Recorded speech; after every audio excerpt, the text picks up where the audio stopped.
Things gon' change when I really hit the field. Undefeated chance, man, you know what's the deal. Tryna find a kid, I'm in the field doing drills. Boy, you just a sucker, you ain't never keep it real. 3 rings in my hand, I'm a warrior to the max. When I hang it up, they gon' have to give me plaques. Step up in the building and I only bring the facts. When I make a highlight, they gon' replay, run it back, okay? Always locked in, I don't got time to lax. Saying he the best, he could take a lap. Batted 1,000 when you check the stats. Boy, is you ready? You ain't gotta ask.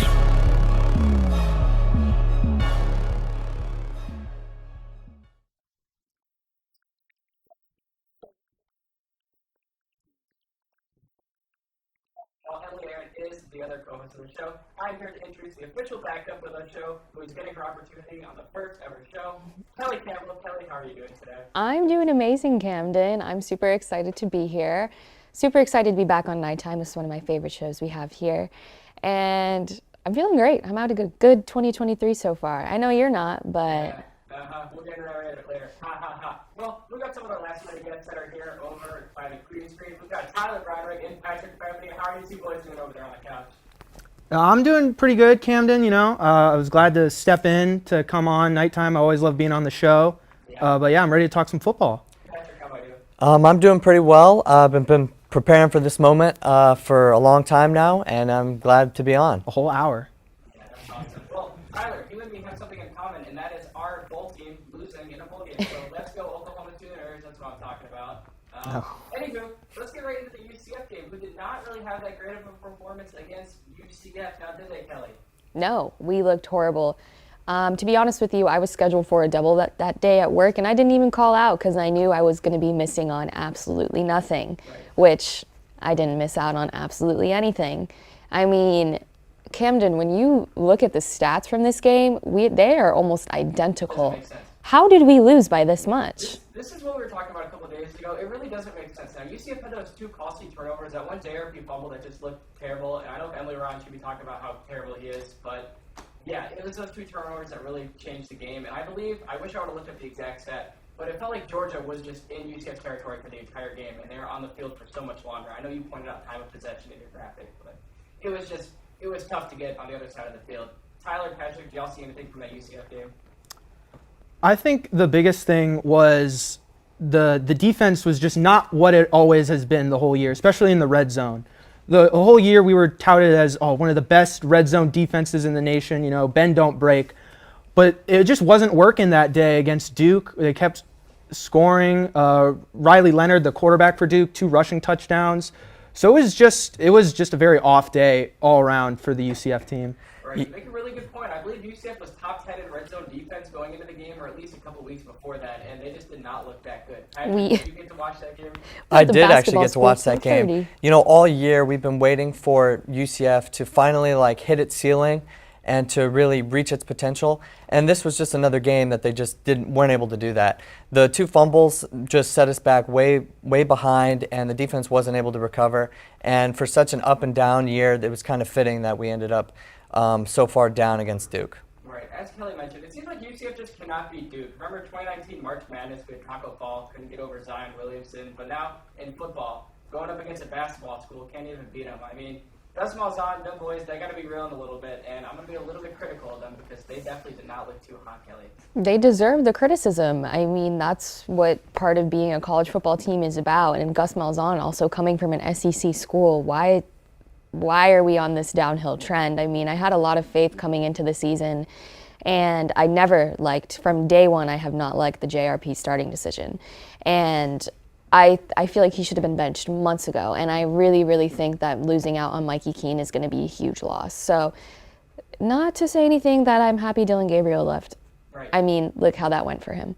But Mikey Keene, I think, actually deserves a great career, and I'm sad he couldn't have that here, but I mean, I'm happy to see him go. He wasn't getting the playing time he deserved, and letting someone who's as terrible and horrible as JRP play. So sorry if you're watching this.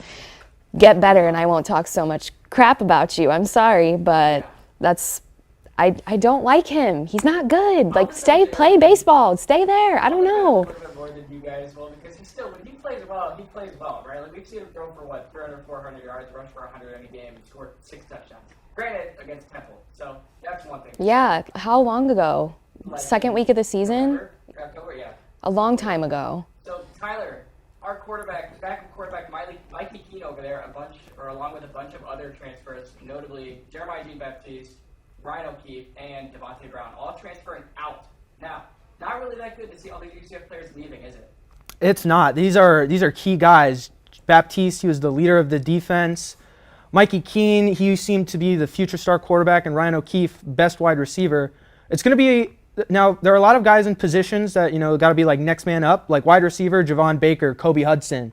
It's going to be your time to shine next year in this Big 12 conference. It's going to be tough losing star players all around your team, and of course, there's guys leaving to the draft as well, with guys like Devod Wilson and Devontae Brown. Patrick, let's go to the defensive side of the ball. As Tyler talked about, Jeremiah Jean-Baptiste, he's going to Ole Miss. I don't know why they must have offered him the bag. And then Devontae Brown, one of our best corners, is going to Miami. Why? Why are you going in-state to a team that is way worse? What they go? 5-7? They didn't even make a bowl. That doesn't make sense. They must have like the recruiting team of legends down there, because Miami gets some guys, and I'm like, how? Your football stadium is an hour away from campus. No one goes to the game. Your whole team is trash. The coaching is bad. But does that tell us something about our coaching situation? That they're willing to go to Miami? I mean, Ole Miss is more understandable because of Lane Kiffin. I mean, I went to school with the Lane Kiffin coached football team, and we were champions. So I get that. I see the vision he's making, even though he's a character. But Jean-Baptiste, I mean, he's gonna be a huge loss. I mean, I swear every time I heard a name on the loudspeaker at the football game, it was him. So it's gonna be quiet in the fall, for sure. Let's hope not, because Patrick, we're going to the Big 12. We got to play against those 9 other teams that we were talking about earlier: West Virginia, TCU, notable names. Oklahoma and Texas are still going to be in there. So, I mean, what do you see with all these talented players leaving? Do you think we're going to be okay in the Big 12? Yeah, I do think we're going to be okay in the Big 12. Right now, with excluding Oklahoma and Texas, we have the 7th best recruiting class within the Big 12 that we're going into. That's not that good, dude. I understand it's not that good, but we have plenty of guys also coming in through the transfer portal. We've built up a program in the last 5 years or so that has been able to allow us to replace players as they leave. And I think when you go into a conference like the Big 12, the actual ceiling or the super high potential of teams isn't like it is in other places nationally. So I think UCF will be able to weather the storm of some of the players leaving by just having that turnover. And I know you're not a big fan of JRP, but I think bringing back your starting quarterback from the year prior will really help the team as they move into another conference. Well, hey, at least they're going to a conference that doesn't play defense. It'll allow our team to maybe score some more points. Before we get into commercial break, let's talk about something positive that we saw throughout the last little break before we came back. Kelly, I'll start with you. Go ahead. Yeah, so I got the opportunity to work the Orange Bowl a couple weeks ago, and something that was really, really moving was after the national anthem, before the game started, they had a moment of silence for the 3 boys from Virginia who tragically were killed this fall. In the whole stadium, you could hear a pin drop. It was so quiet, and I thought it was just so amazing although it wasn't their team that was playing there, that both of those schools decided to put on that show for not a show, but just show them their respect and just have college football unite as a fandom, not just 2 teams. So it was really cool to see everyone honor and respect those boys and the legacy that they had in college football. Right, and mine, I'll make it quick. It was Mike Leach being honored all throughout bowl season. We saw some teams wearing the pirate flag, and his own team, Mississippi State, ended up getting the win against Illinois 19-10. Great stuff there from Mississippi State to be able to power through the loss of their great coach.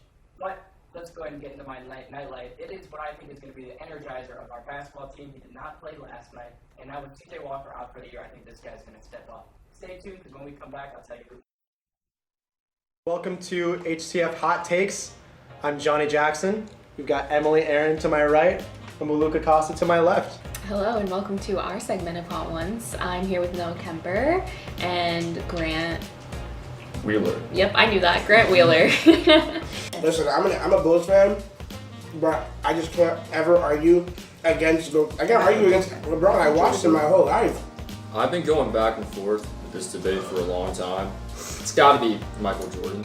Whatever she wanted. I would wake up in a maid costume for Doja Cat. brutal. Jeffrey Laux, no question. Richie, I would give it to Richie. It is not Richie. It is not Richie. No, it's Jeff. Richie's pronouns are he, they, because he cannot be him. What? Oh, where's that? I'm gonna have to also agree and say Jeff. He always is spiffy. It might be Cameron. Cameron's had some good fits. Out of the women, Norelli always dresses really, really cute. Oh, that went so awful. It's basketball. College football, I think, is the best sport to watch. If you don't like soccer, it's because you suck at it. I think college football is the best. Thanks for watching.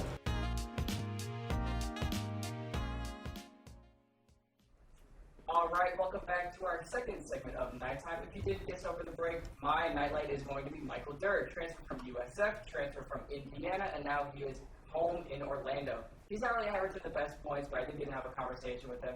And he had a hot take that Tampa was a better city than Orlando. I don't know if I agree with that. I don't really like Tampa that much. But, anywho, Michael Durr, that's my guy. I'm still here with Kellie, Campbell, and with Tyler and Patrick. So, why don't we go ahead and get into this college football semifinal? Let's start with Michigan versus TCU. You boys go on over there and do your thing. All right, so let's start with Michigan, TCU. And the big name of the game here that started with them is turnovers. That is what costs Michigan this game. It opens up here. You're going to see a pick six thrown here by J.J. McCarthy. Picked off, taken all the way back to the house. This is one of two pick sixes. And this is just a very turnover-heavy game. So TCU takes momentum early. Then another drive here. Max Duggan dives in for a touchdown. 1-yard run. It's what he's been great at all year. And then this is a moment of controversy. There were two controversial calls. This is one here. This was not ruled a touchdown, and Michigan did end up losing this game by 6, so this mattered in the end. Anyway, Patrick, I'll let you take over here for the rest of this that game. was a touchdown. Got to check the ref's birth certificate on that one. Duggan to Barber after this. They're going to make this a 14-point swing, 21-3, and it'll be 21-6 at the end of the half. Now Michigan here chipping away. They're going to get a touchdown right after this to make it 21-16 on this flea flicker play right here. J.J. McCarthy, he was slinging it all over the field. And this opened up the last 6 minutes of the third quarter, ended up being the craziest moment. Now here, refs almost took away another touchdown. He did not fumble this. That's right in for the score. And then later on in the game, 10 minutes left in the fourth quarter, TCU was able to extend their lead by 13 points. That was just too much for Michigan. And I need to catch my breath. So, Kellie, what did you think about the game? Honestly, you know it was great. Those playoffs were amazing games. The semifinals were awesome. I mean, to start off with TCU and Michigan like that, TCU was kind of whooping their butt, and then Michigan started to come back, which was nice. It was entertaining, a lot different than the game we saw on this last Monday. But let's go back to when you guys said that was a touchdown. So how positive are we that it was a touchdown? Have you looked on Twitter? Have you seen the angles of the photo? Why do you think it wasn't called a touchdown? With 100% certainty, that was a touchdown. You see him there. He has it. It's like just breaking the plane. And the thing is, though, on the field, they called it a touchdown.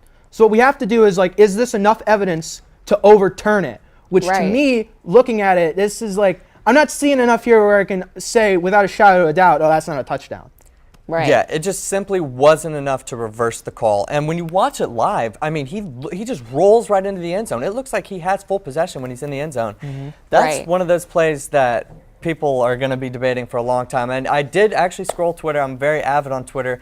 And I saw like some of the still frames and shots, but it still looked like a touchdown to me. I don't know, man. To me, it looked like no touchdown. Sorry to the Michigan fans, but Camden, let's talk your team. Ohio State, Georgia. What a game. Oh, tell me about it, Kellie. I mean, the amount of work that's gone into just trying to get this one set alone.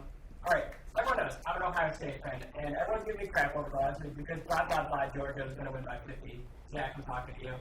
Let's go to a little highlight, because I'm going to tell you the two reasons why Ohio State lost. First of all, first half, they were executing really well in the red zone inside the 30, almost we can see here. Stroud, other one, pause it right here.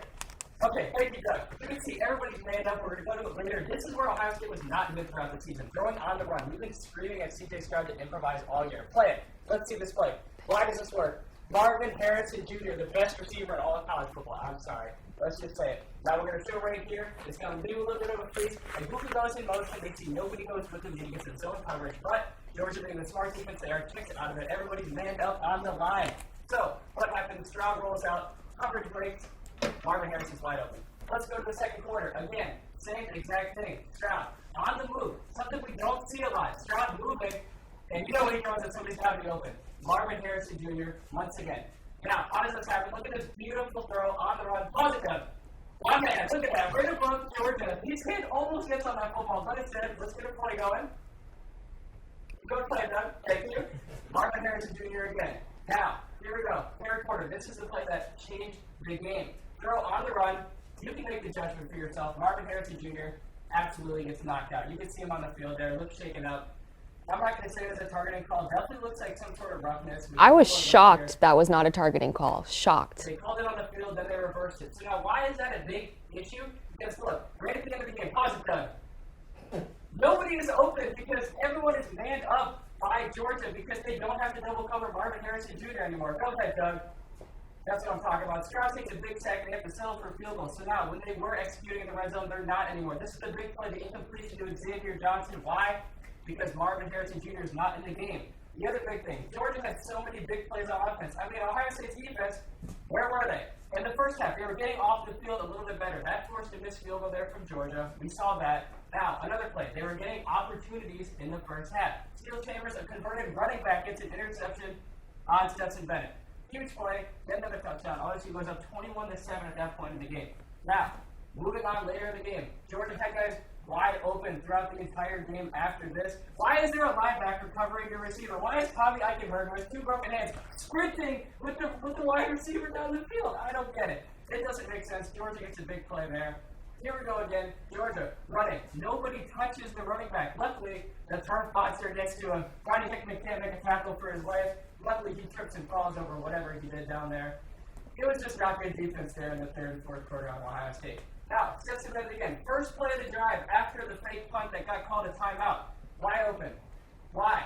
We're going to show you on the replay, but it's because Nathan Ransom, or whoever it was, is laying on the ground. Why does he trip? Who knows? It was just bad in the second half for Ohio State. And, of course, it ends with this. The missed field goal. That's how Ohio State's season's over. At the strike of midnight, Storybook couldn't have written it better. Kellie, yep, take it away.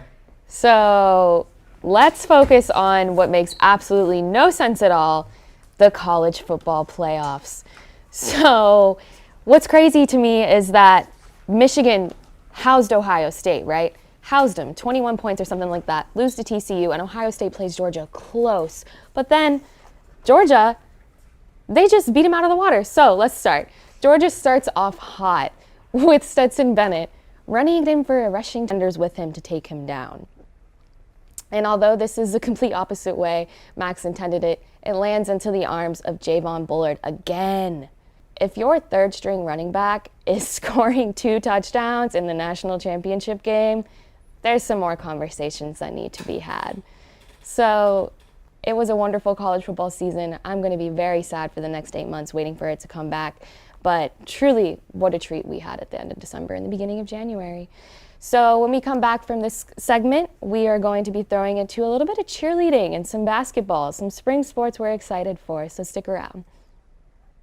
Cowboys versus Giants. Why? Because I am a New York Giants fan and I want my first pick of the week to be my team. I see an upset for the New York Giants this Sunday. Bet your entire savings, and I'm telling you right now, they're gonna win. I don't care what you say. It's gonna happen.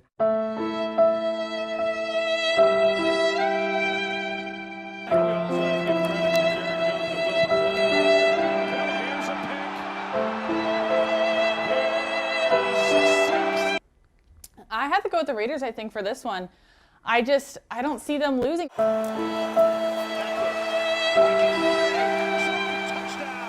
Welcome back. It is now time for our primetime picks of the week, the best segment. I'm currently doing awful, standing at 16-10, Oklahoma State and Texas. I'm going Texas 35-27.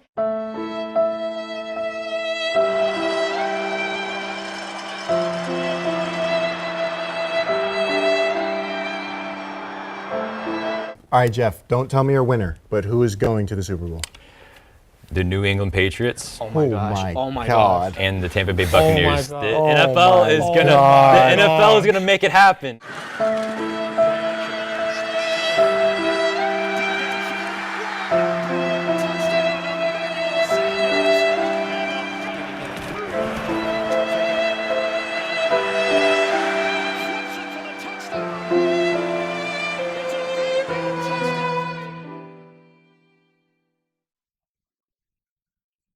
We're so happy that you stuck around. Today, we'll be having one of my favorite guests, Mason Migliera, to talk about some cheer. I mean, it's the spring. UCA is coming up this weekend. We're excited. Mason, how are you doing today? I'm so excited to be here. I love nighttime so much. We know last season I was talking a lot of volleyball, but now that season is over. We're going to be talking some basketball and cheerleading, and I'm super excited. Yeah, so Mason, let's start with the basketball. I believe we're going to start with women's basketball, which was, what are we talking about here? Destiny Thomas from the team. I mean, we have to spotlight her because she's been going off. Also, I know Rachel Ranke, we wanted to highlight her earlier, but we're not going to get that chance. Destiny Thomas is almost averaging a double-double, I believe. And that's just insane right now at the college basketball level, okay? And she's absolutely making it look too easy. Now, the issue is the Knights have dropped 3 straight games, which have all been conference games, and last season they were pretty much like no one could touch them in conference play. So this is a little bit scary, Mason, that they're not able to win these conference games. Maybe a loss to some of these players, but unfortunate that they're not able to win some of these games, right? Yeah, it's unfortunate. Right now we're 9-6 overall in the season, and we're 0-3 in conference compared to last year where we were conference champions and we were 26-4 on the entire season. So we've already lost more this season than we did all of last season, which is definitely not good. But we're still kind of we're hanging around. We're holding our own. We're doing the best we can right now. Now, Kellie, I think we kind of expected this. We lost our coach. We lost like 3 or 4 of our best players all to Georgia. Now, it seems like we kind of expected that. So 9-6 isn't terrible, but I believe they were, 6-1 at one point, 6-0 they started this season. So a little bit of a downward spiral. Right. Hopefully we can get back in control, right? But it's a rebuild year, so I mean, I don't think anyone was expecting anything like we had last year. I mean, when you look at some of the players we had last year, I mean, Diamond, she was amazing. I loved watching the basketball games when she was on fire. But I mean, this year, not a bad start so far. I don't think anyone expects a conference championship this year. I mean, we are in a rebuild. We lost our coach. She went to Georgia. We'll see how she does there. I haven't been paying attention to Georgia's women's basketball, but I saw them on TV a couple days ago. They look pretty solid.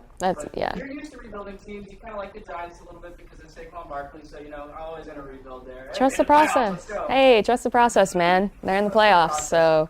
So let's go ahead and head on over to men's basketball now, Mason. I know you've been waiting to talk about Taylor Hendricks. You've been waiting to get into that men's team, and oh my goodness, you missed a that game. I had class. You almost went, right? And then you decided, I'm good.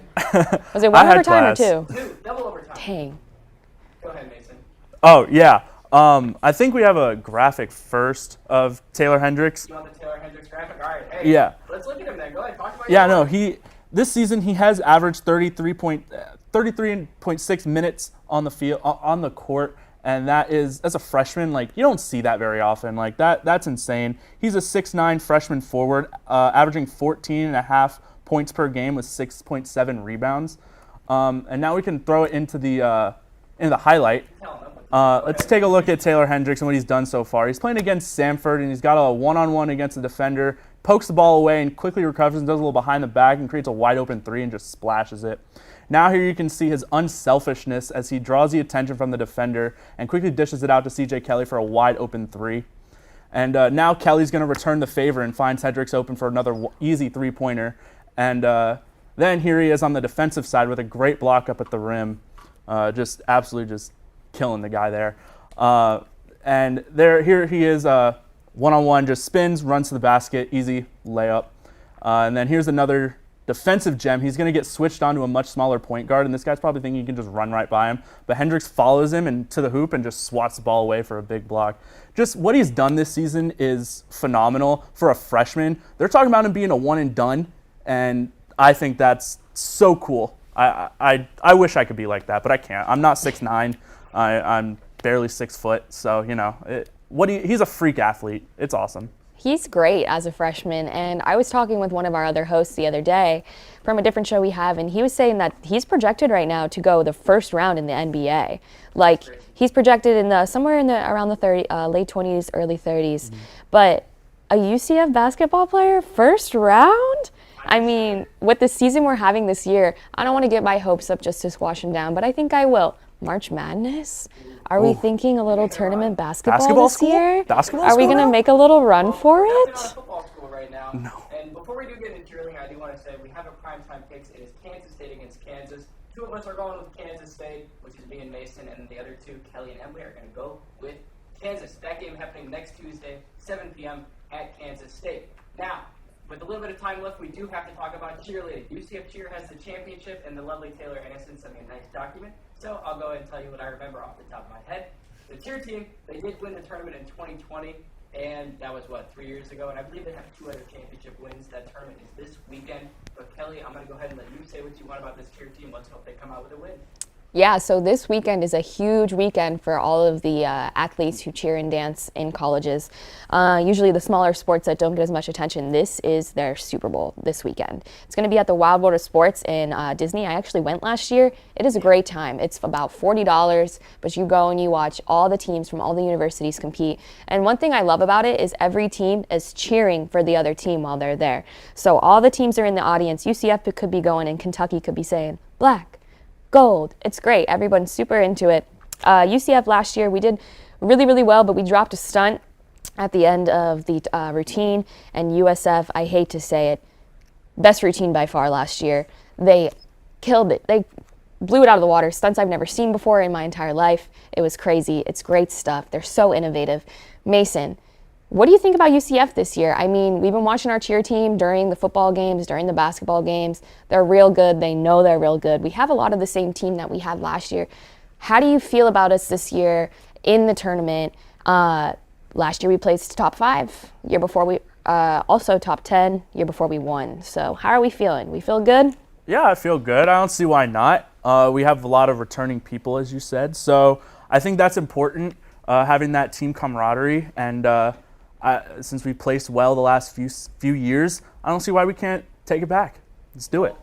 Let's just hope that we get that W. If I remember correctly, the first day is going to be the top 10 advance, and then the next day is the final day. It's a 2-day tournament, if I'm correct. Yes. Yeah, no, you're right. You're correct. Perfect. Now, let's give a huge shout out to them to win this weekend. Huge shout out to everyone that came on the show last minute. Mason Bigliera came a couple of days late.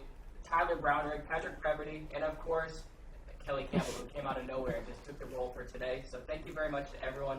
My name's Camden Mowery. Kellie Campbell.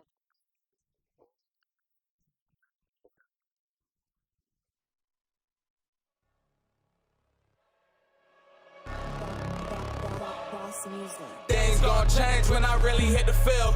Undefeated champs, man, you know what's the deal. Tryna find a kid, I'm in the field doing drills. Boy, you just a sucker, you ain't never keep it real. 3 rings